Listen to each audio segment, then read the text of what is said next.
Now for the students who have failed या otherwise also भाई जो प्रिपेयर कर रहे हैं फॉर नवंबर एग्जामिनेशन, आपके लिए first thing is the assessment. आप कहाँ पे हो आपको ये असेस करना जरूरी है। मैंने यहाँ पे 4 स्टेजेस ब्रॉडली लिखी हुई है, concept, building, learning, amendments and writing practice, which भी ब्रॉडली क्लासीफाई कि ये 4 चीजें हमको जरूर देखनी चाहिए।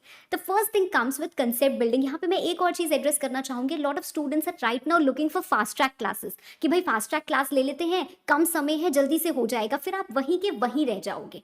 इनफैक्ट अगर मैं बात करूं, मुझसे भी बच्चों ने पूछा था, ट्राइड एक्सप्लेनिंग देम भाई कि मैं आपका समय नहीं वेस्ट करती हूँ कि हाँ इतना लंबा बैच ले रहे हैं 200 घंटे का और उसमें क्या कर रहे हैं, हंसी मजाक ऐसे कर रहे हैं, वैसे कर रहे हैं, वैसे कर रहे हैं। जितने एग्जाम्पल्स, जितने humour is necessary to bind you, only that much you'll find in my classes. ठीक है, तो 120 आवर्स का जो आपको बैच मिलेगा that is regular come fast track. आप उसको स्पीड वॉच करो तो आप 80 आवर्स में फिनिश कर सकते हो।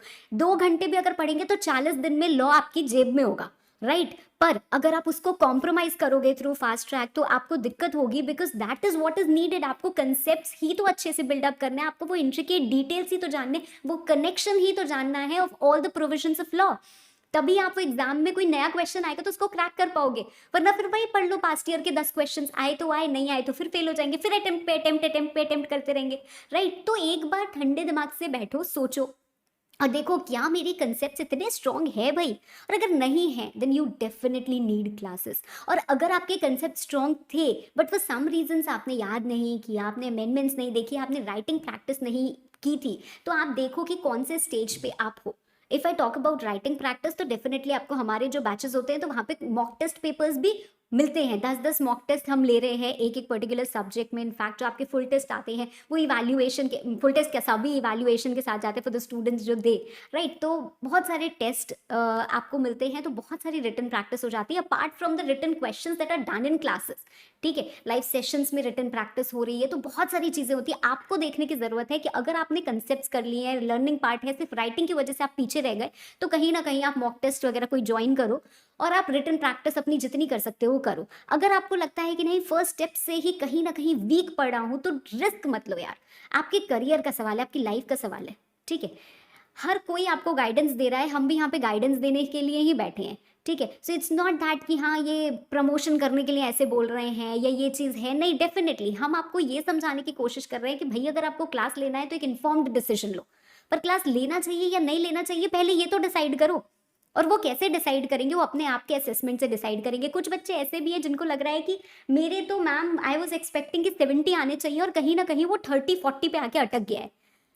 तो भाई बहुत सॉलिड मिस्टेक चल रही है, या तो वो चेकिंग में कुछ सॉलिड मिस्टेक हो गई है या फिर आपके दिमाग में कोई सॉलिड मिस्टेक हो गई है। इतना वेरिएशन कभी नहीं होता है। अगर मैं अपने असेसमेंट की बात करूं कि जब मैं एग्जामिनेशन के समय असेसमेंट करके आती थी तो आई वुड से मेरे 3 नंबर से ज़्यादा वेरिएशन नहीं होता था। ठीक है, ऑफ कोर्स ये एक सब्जेक्टिव मैटर है, बिकॉज लॉ एक ऐसा पेपर है जहाँ पे examiner to examiner it would differ, unlike you can say accounts, costing. इसमें क्या होता है, हाँ भाई क्वेश्चन सही है, आंसर सही है, कोई भी चेक करे वही देगा।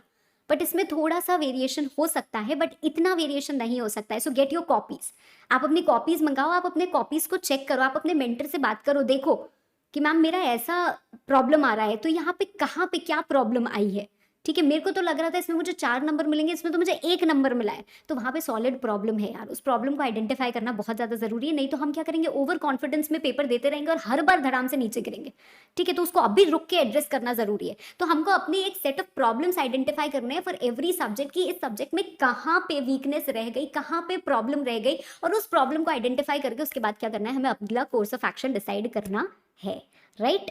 तो ये 4 चीज़ें भाई लॉ में सबसे ज़्यादा ज़रूरी होती हैं। अमेंडमेंट्स के लिए you need not worry. Why you need not worry, क्योंकि अमेंडमेंट्स आएंगे, they will be uploaded on the channel, आराम से आपको नोट्स के साथ मिलेंगे। आप रजिस्टर्ड हो, नॉन रजिस्टर्ड हो, चिंता करने की कोई ज़रूरत नहीं है, आप आराम से उसको समझ जाओगे और पढ़ लोगे। आपको 1% एफर्ट भी डालने की ज़रूरत नहीं पड़ेगी।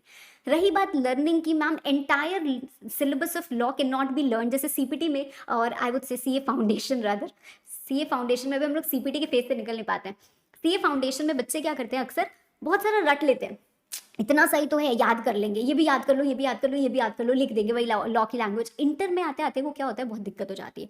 और इनफैक्ट सेल्फ पेस्ड पे जाओगे तो और ज़्यादा दिक्कत हो जाएगी, because your syllabus is increasing, right. तो यहाँ पे आप पूरे की पूरी चीज़ें याद नहीं कर सकते। It's very important that you prepare short notes, right. For the ones who are my registered students, मैं आपको क्लासेस में भी कुछ चीज़ें लिखाती हूँ और आपको हैंड रिटन चार्ट्स भी देती हूँ, तो दैट हेल्प यू, और बाकी बताती हूँ कि ये चीज़ उसमें और इनकॉर्पोरेट करते जाओ। तो आपके पास एक रेडी मटेरियल होता है, आप सिर्फ उसको याद करते हो। जो हम मगिंग अप या रटने की बात करते हैं ना, कि हाँ यहाँ ये लिमिट है, सीएसआर इस पे लगेगा, वो तो याद ही करना पड़ेगा, उसके लिए कोई चॉइस नहीं है। हम उसके निमोनिक्स बना सकते हैं, पर याद तो करना ही करना पड़ेगा। तो सिर्फ वही कंटेंट आपको याद करने की जरूरत होती है, आपको आगे पीछे की लैंग्वेज याद करने की जरूरत नहीं होती। और जब आपको कोर प्रोविजन याद होता है ना, तब आपके लिए बहुत ईजी हो जाता है पेपर को, आंसर को प्रेजेंट करना, ठीक है। तो सबसे पहली बात हमको क्या करनी है, we have to assess at what stage are we. उस स्टेज के हिसाब से हमारा नेक्स्ट कोर्स ऑफ एक्शन क्या होना चाहिए, एक इन्फॉर्म्ड डिसीजन हमको लेना है। We don't have to fall for anything else. उसके बाद आपको क्या करना है, उसके बाद काम शुरू कर देना है, बस सिर्फ पढ़ाई करनी है, मन लगा के, एकदम फोकस के साथ, डिस्ट्रैक्शन को दूर रख के और सेल्फ मोटिवेशन के साथ, है ना। Wish you all the very best. And in case you have any doubts about the classes और अबाउट एनीथिंग कि हाँ मैम क्या होगा क्या नहीं होगा कैसे होगा, तो आप कमेंट्स के द्वारा पूछ भी सकते हो। Thank you so much everyone.